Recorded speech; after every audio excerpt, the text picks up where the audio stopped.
Today I'm going to be going over some of my art process, so this video is going to be very long. I honestly don't know how well this video is going to do just because it's so very long. But anyway, the character that I'm going to be using for this demonstration is my character Violet. The previous picture I drew of her was pretty different, and I was thinking about my story a little bit and it changed, so. But anyway, we're first just going to be doing a lot of base coloring. And one of the things that I like to do in my art is just adding those extra lines out of a darker color.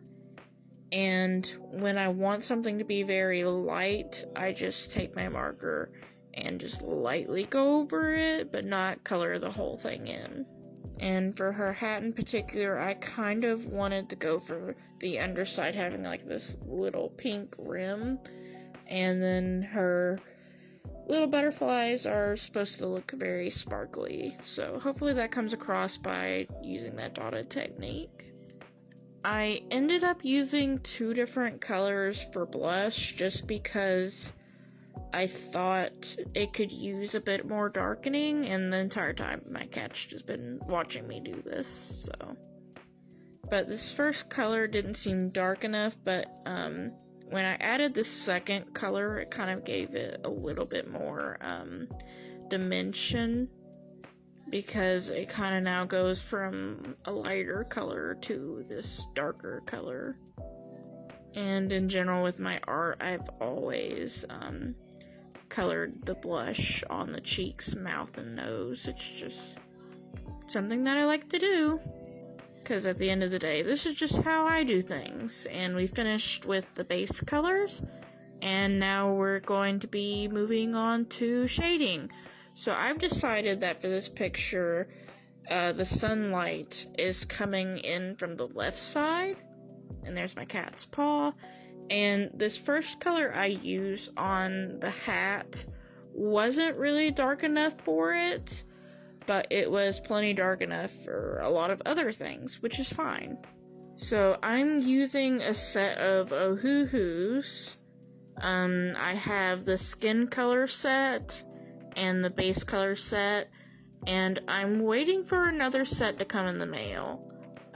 Because I have a job and I can afford it, and I wanted more markers that were like reds and orange. But anyway, colors I'm using to shade with are a warm gray 170 and a cool gray 042.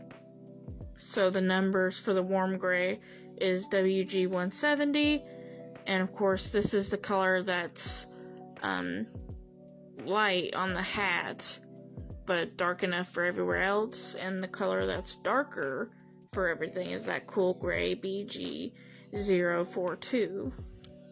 And for this section of her hair, I just tried to follow the general shape of it, and I think it came out quite nicely. But meanwhile, the other side just kind of outlines that.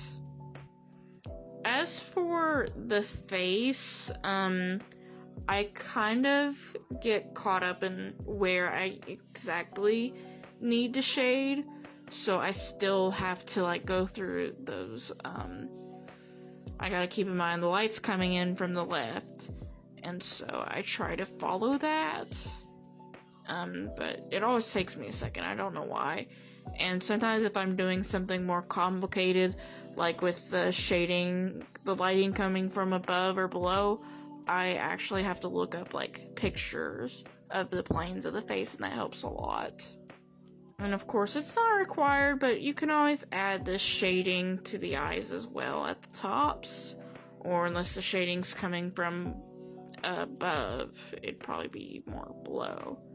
And we're just taking that darker color of shading and going over everything that I've already done that just needs to be a little bit darker.